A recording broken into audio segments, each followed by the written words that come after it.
Hello, you're watching the English News Bulletin on QPVN channel. I'm Nguyễn, and now let me keep you up to date with the headlines.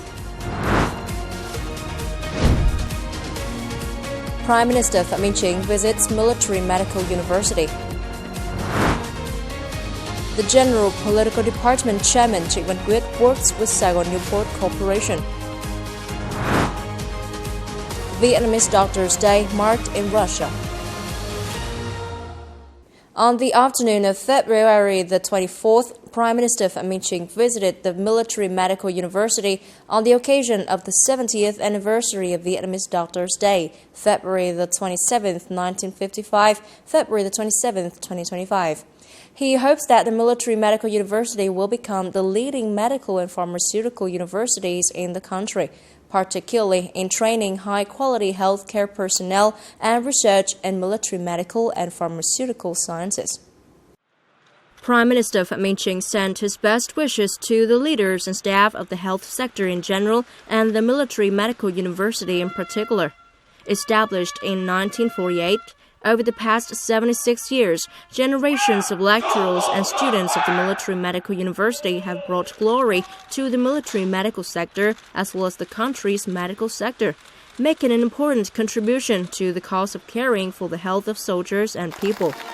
The university has trained high-quality human resources for the military and the health sector while conducting research and developing medical science and technology. The unit has continuously improved the quality and effectiveness of treatment, medical examination, treatment, and health care for soldiers and people. There is no title nobler than the title, as the people said, "Seeing soldiers, our lives are saved."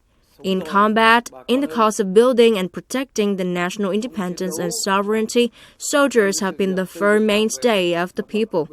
When I was a child, I was very happy to see soldiers passing by. I was very joyful to see soldiers stationed in my village. Whenever soldiers left the village, I was so sad. Entering the new period, the Prime Minister emphasizes that the Military Medical University needs to have a long-term development strategy to gradually become a multidisciplinary health university towards research, training, and military medical research in Vietnam, aiming to become a center for medical training, research, application, and treatment in regional and international scale.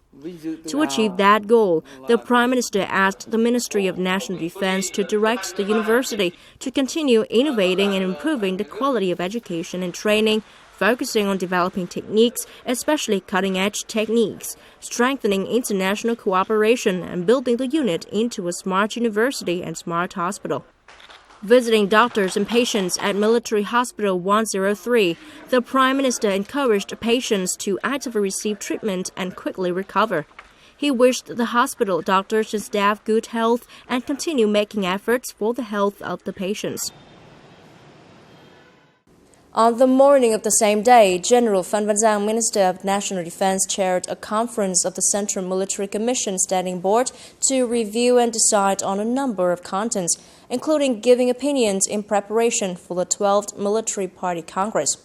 Attending the event were Sing Lieutenant General Trịnh QUYET, Chairman of the General Political Department, General Nguyễn Tân Cương, Chief of the General Staff of the Vietnam People's Army and Deputy Defense Minister, Sing Lieutenant General Võ Minh Lương, Deputy Defense Minister, and Sing Lieutenant General Hoàng Xuân Chiến, Deputy Defense Minister.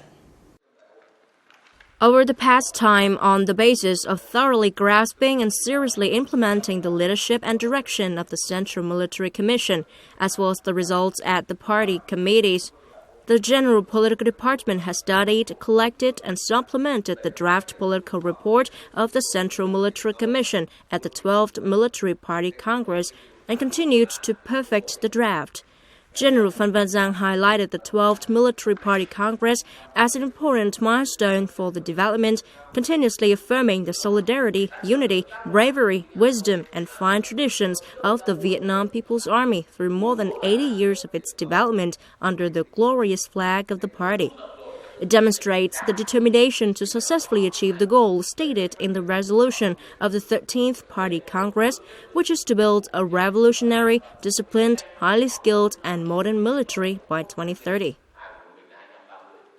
The Saigon-Newport Corporation needs to continue making breakthrough solutions to production and augmenting digital transformation in business operations, thereby affirming its prestige in the region and the world.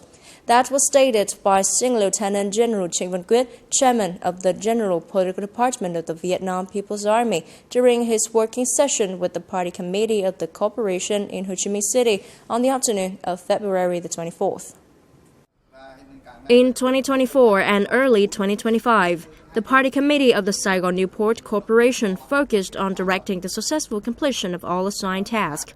The S&P has always maintained its position and brand as the #1 port operator and logistics service provider in Vietnam, and one of the top container port clusters with the largest custom clearance volume in the world, successfully pioneering the implementation of the open piers and wharves model between ports in the system, taking advantage of all access capacity and improving operational efficiency.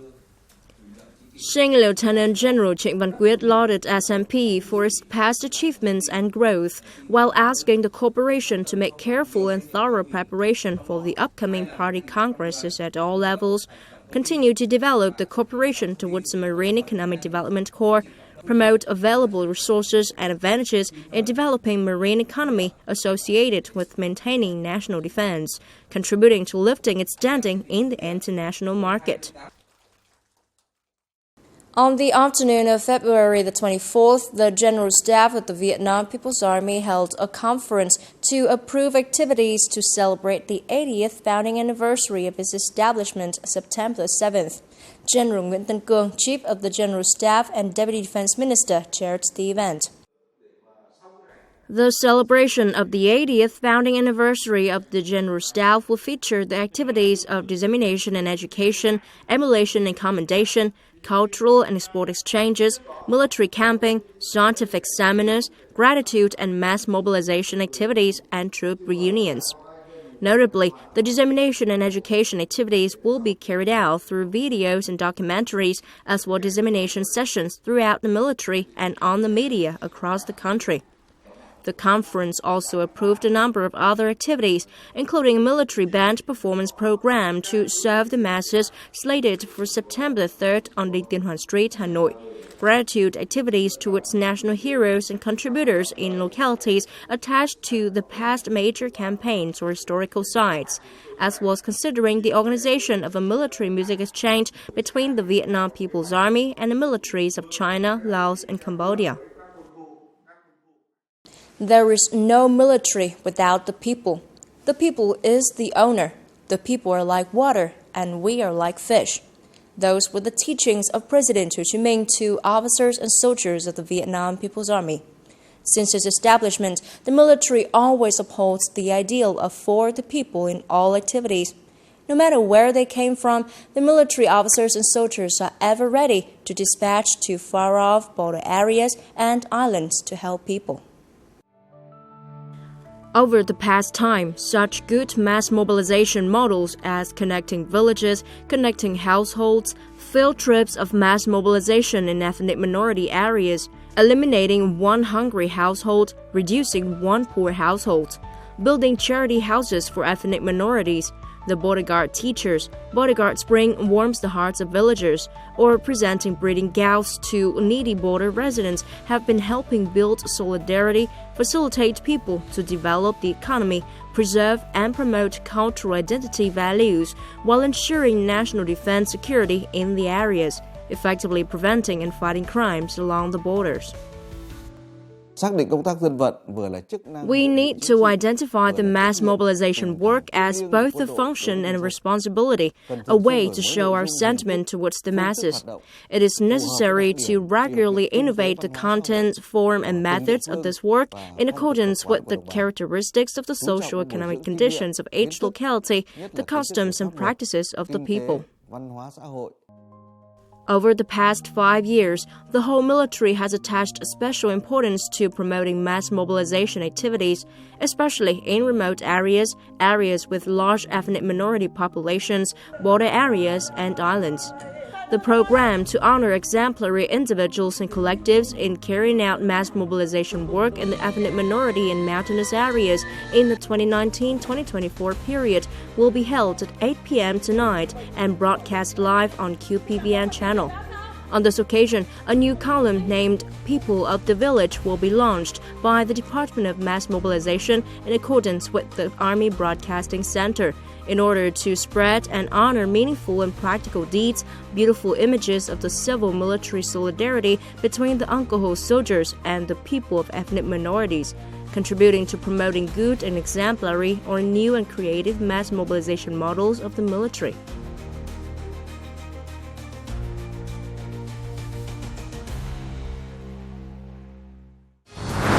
Coming up next, Vietnamese Doctors' Day marked in Russia. Medical staff provides health care for residents in border areas. A meeting was held in Moscow on February the 23rd to mark the 70th anniversary of the Vietnamese Doctors' Day, February the 27th, as well as to announce the debut of Vietnamese Young Doctors Club in Russia. The event, hosted by the Vietnamese Students Association in Russia, saw the attendance of representatives of the Vietnamese in Russia and the Vietnamese Young Doctors Association in Russia, along with nearly 100 doctors and medical students working and studying in Russia, both in person and online. On this special occasion, the Vietnamese Young Doctors Club in Russia made its debut. Developed from the community medical group formed by over 50 Vietnamese medical professionals and students studying and researching in Russia, the club will focus on creating a collaborative environment for students and young doctors to connect and exchange professional experiences. Addressing the event, Ms. Ngô Thị Thu Hoài, member of the standing board of the party committee in Russia, urged the young doctors to uphold the proud legacy of Vietnam's health sector, to continue their studies and research to apply global medical advancements in diagnosis and treatment. At the event, the participants highlighted the rich history and proud tradition of the health sector, one of the most noble occupations. For years in the past, Krông Na Commune, Buôn Đôn District was a malaria hotspot in Đắk Lắk province, with dozens of cases recorded annually, some even leading to fatalities. Yet, over the past 2 years, not a single case has been reported. This dramatic shift is no coincidence. It is the result of relentless efforts by the health sector. Among those making a difference, Ibun Tuanye, a devoted healthcare worker whose dedication has been instrumental in epidemic prevention and control work in this border area for many years. Born and raised in Krông Na Commune, Buôn Đôn District, Đắk Lắk Province, Ibun Tuanye understands the traditions, customs, and challenges his community faces. His fluency in Vietnamese, Mờ and Lao made him an essential bridge between the local healthcare system and the people. I love my job and want to assist the locals in disease prevention and control. Krông Na Health Station operates over a vast area where access to healthcare remains a challenge. Nevertheless, Ibun Tuanye remains steadfast in his mission, always ready to assist regardless of time or weather conditions. In addition, to eliminate malaria cases, he and his team reached each household to provide health education, distribute mosquito nets, and promote disease prevention and control measures. There are some ethnic languages I can understand but cannot speak fluently. However, I always find ways to encounter hardships and seek support from local residents. I believe that with passion and responsibility, any challenge can be overcome. Because he speaks the local languages, he can effectively communicate health information and help people understand disease prevention and control methods. Born and raised in Krông Na district, he understands the challenges of border communities and works tirelessly to raise awareness for the locals on disease prevention and control. Working as a medical staff in a border area requires not only expertise, but also perseverance and unwavering dedication. Despite the difficult condition, people like Ibun Tuanye are always dedicated in protecting public health. And that's all for now. Remember, you can always watch news again at QPVN.vn. Now, thank you for watching and hope to see you next time.